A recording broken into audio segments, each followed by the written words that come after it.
మళ్ళీ రేపొచ్చి కొత్త సినిమాలో కమిట్ అవుతున్నామంటే ఆ భయం, ఆ బెరుకు అది ఉంటేనే ఆర్టిస్ట్ సక్సెస్. లేదు మనకు బోల్డంత. ఇప్పటి వరకు చిరంజీవి గారితో నేను ఎన్నో సినిమాలు యాక్ట్ చేశాను. రేపు చిరంజీవి గారితో కొత్త సినిమాలో ఫస్ట్ షాట్ అనగానే తెలియకుండానే ఒక చిన్న బెరుకు స్టార్ట్ అవుద్ది. ఆ షాట్ అయిపోయి తర్వాత బాగుందని అందరూ రిలీఫ్గా ఉంటే వచ్చే ఇది వేరు. బట్ అది దాన్ని బెరుకు అనటం కంటే మనల్ని మన సెల్ఫ్ సపోర్ట్, అది that helps us a lot. Keep it my boy, అలా ఉంటేనే better. Thank you sir. Brahmanandam garu sir, ఇక్కడ లక్ష్మీనారాయణ హెచ్ఎం టీవీ సార్. ఇప్పుడు మీరు చాలా సినిమాలు చేశారు, చాలా రకాల క్యారెక్టర్లు చేశారు. ఆ గతంలో చేసిన క్యారెక్టర్లకు ఈ క్యారెక్టర్కు మీకున్న తేడా ఏమనిపించిందో, అంత ఇంపార్టెంట్ ఏమనిపించింది ఒకటి? రెండవది చెప్తాను తర్వాత చెప్పండి. ఒకటేంటంటే ఈ మిగతా క్యారెక్టర్స్లో కూడా తాతలాగా ఎక్కడ బహుశా నేను చేసి ఉండను character. This is first time brother. దాని తోడు తాతలా చేయడం అంటే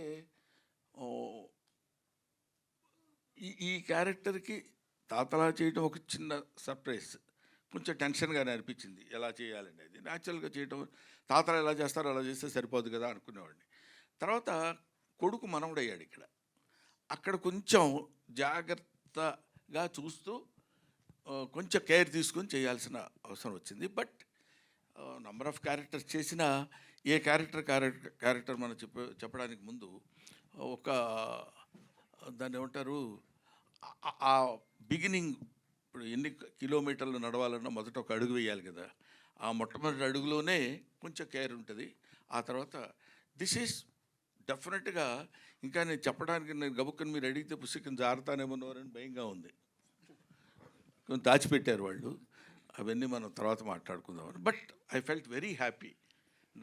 తాత అనే క్యారెక్టర్ నేను చేయటం కూడా, వీళ్ళు వచ్చి సరదాగా తాత తాత అని మాట్లాడుతున్నప్పుడు కూడా, తాత అనే పదం చాలా అద్భుతమైన పదం అండి. చాలామంది ఏదో తాత అనిపించుకోవడానికి సిగ్గుపడటానికో లేకపోతే బాధపడటానికో ట్రై చేస్తారు, కానీ తాత it's a greatest fullness of the man.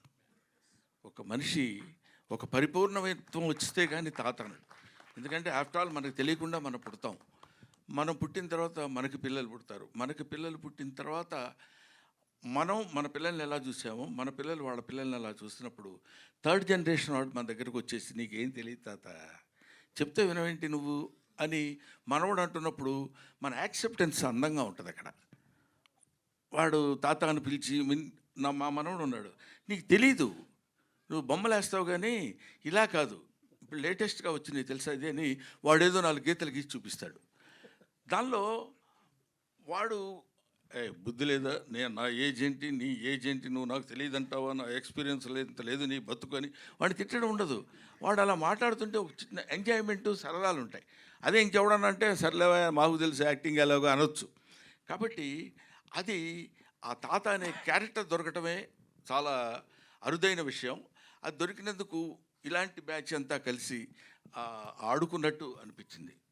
అదే ఇప్పుడు మీ అబ్బాయి ఉన్నాడు, ఏమన్నాడు నన్ను, వీళ్ళ అబ్బాయి నాకు వచ్చి చెప్పాడు, సురేష్ వాళ్ళ అబ్బాయి, డాడీ హూ ఇన్వెంటెడ్ బ్రహ్మానందం అన్నాడంట. అసలు బ్రహ్మానందం అనేవాడు పదార్థం అయినట్టు, ఒక మైకు, ఓ రేడియో, ఓ కంప్యూటర్ లాగా హూ ఇన్వెంటెడ్ బ్రహ్మానందం అని అడిగాడండి అని తనే వచ్చి చెప్పాడు Suresh.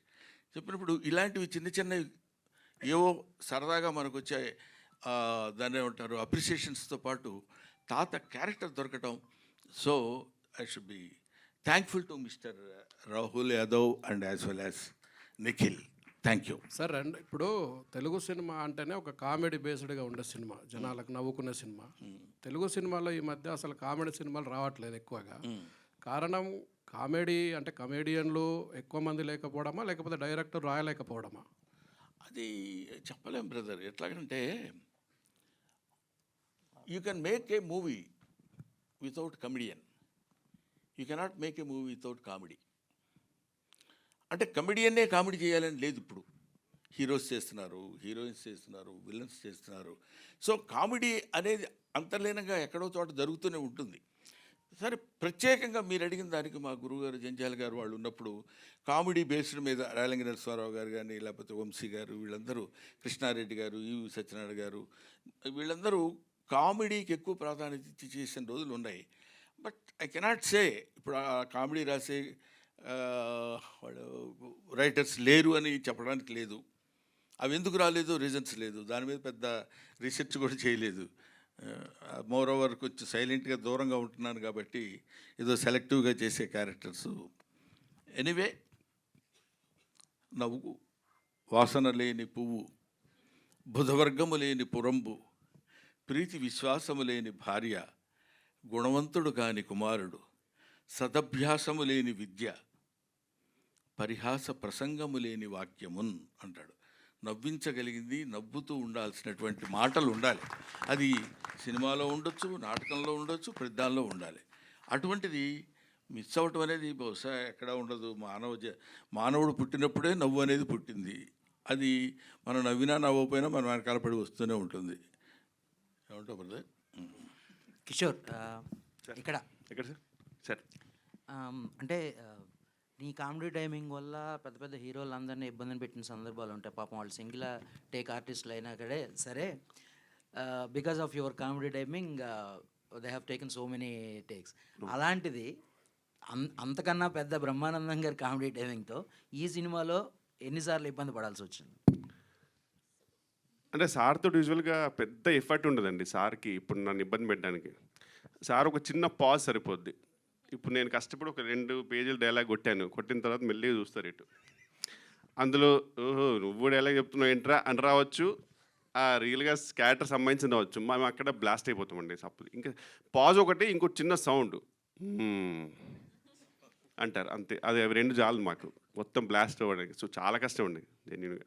But we tried our best. And luckily ఏంటంటే ఆయనని ఇబ్బంది పెట్టలేదు. అది ఆ విషయంలో మాత్రం నేను గౌతమ్ గారు చాలా జాగ్రత్త పడ్డాం. బికాజ్ ఆయన ఒక మంచి డైలాగ్ చెప్పిన తర్వాత కూడా ఎంత నవ్వొచ్చినా సరే వీ మేడ్ షూర్ దట్ మా వల్ల టేక్ బ్యాడ్ అవ్వద్దు అనేది ట్రై చేసాం. సక్సీడ్ అయ్యాం కదా సార్ ఆ విషయంలో. బ్రహ్మానందం గారు సార్, అంటే బ్రహ్మానందం గారు నవ్విస్తారనేది ప్రిడిక్టబుల్ సార్. రంగమార్తాండ తర్వాత అన్ప్రిడిక్టబుల్ అయ్యారు మీరు. సో ఈ బ్రహ్మానందంలో అలాంటి షేడ్స్ ఏమైనా ఉంటాయా? త్రోట్ ఎంటర్టైన్మెంటే ఉంటుందో? 2 ఉన్నాయి సార్ ఇందులో. చిన్న ఎమోషనల్ ఉంది, యాజ్ వెల్ యాజ్ కామెడీ కూడా ఉంది. అది ఎలా ఉంటుందని మళ్ళీ వెంటనే నువ్వు క్వశ్చన్ వేసావనుకో, ఏం లేదు, పెద్ద ఆయన అంటే భయం ఏం లేదు. ఇందాక వచ్చాడు దయాకర్ అని,